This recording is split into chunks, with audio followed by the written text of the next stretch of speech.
This is something I 3D printed. It's a folding axe. And a little while ago, I 3D printed and tested it on my Craft or Crap series, and you guys left millions of comments asking me to make it out of metal.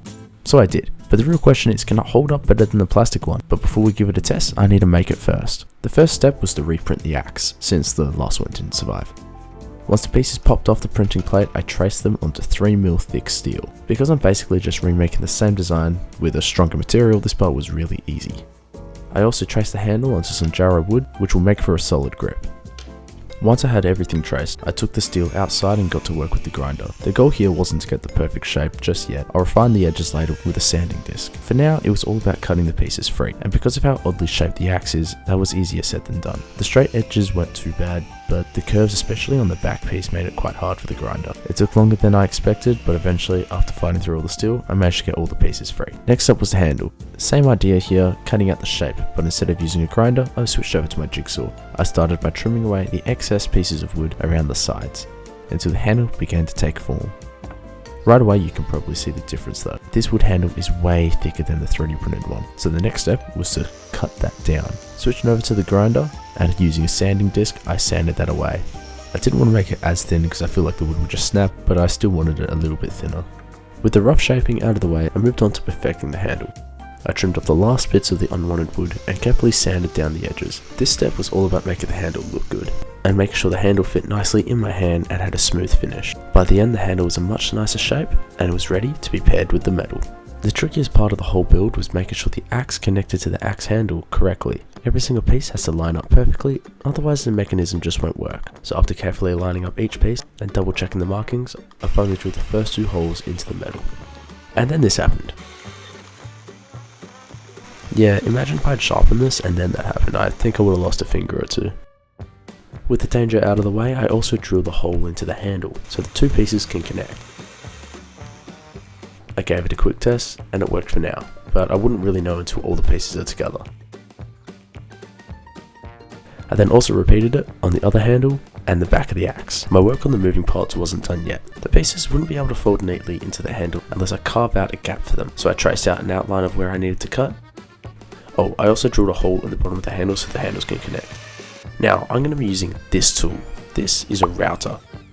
This pretty much lets me cut into the wood without going all the way through, but I've never used one before, so I'm kind of learning it on the fly. Once I was done with the tool, I then gave it a quick sand down by hand, smoothing it out, getting rid of all the bumps and pieces I missed with the router. And for the first time, I could put the whole axe together.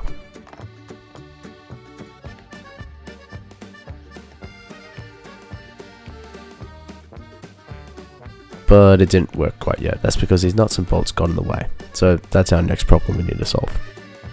I'm sure there was a smarter way to solve this problem, but here's what I came up with. I clamped the bolts into the vise and used my grinder to shave them down, making them flat. Then I drilled a slightly larger hole halfway into the metal so the bolt heads would sink in and sit flush with the surface.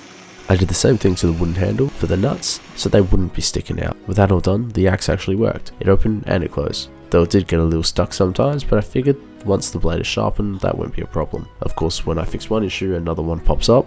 When I squeeze the handle, this happens. Yeah, so I don't think the axe is very safe like this right now, so we're gonna have to solve that. But I have no idea how to do that, so we're just gonna move on to sharpening it.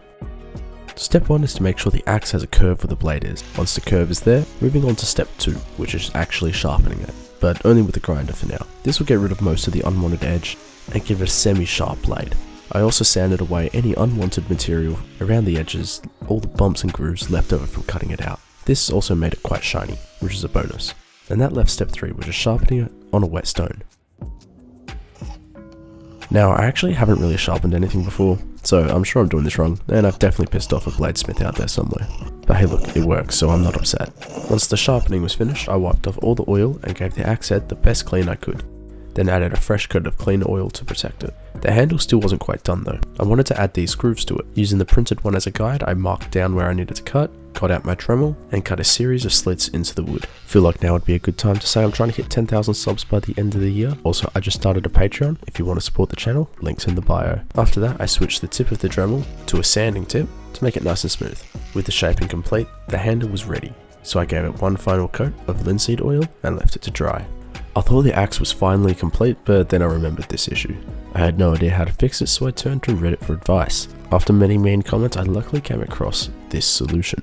Now, I'm going to be honest, without this comment, I don't know what I would have done. The fix involved cutting a small steel rod that could then be hammered into a hole in the axe head. This will make the rod act as a stopper so the axe doesn't fold back any more than it needs to.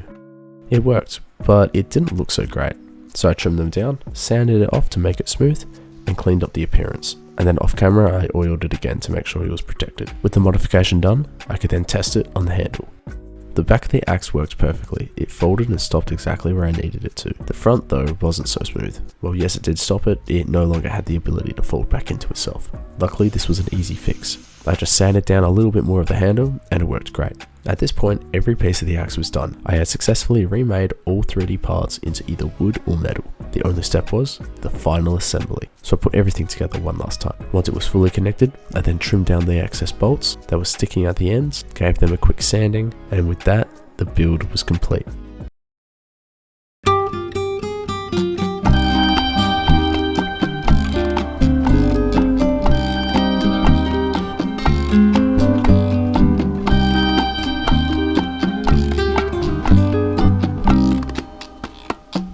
The axe was finally complete. First of all, the mechanism. It works perfectly. It slides in and out and doesn't get caught.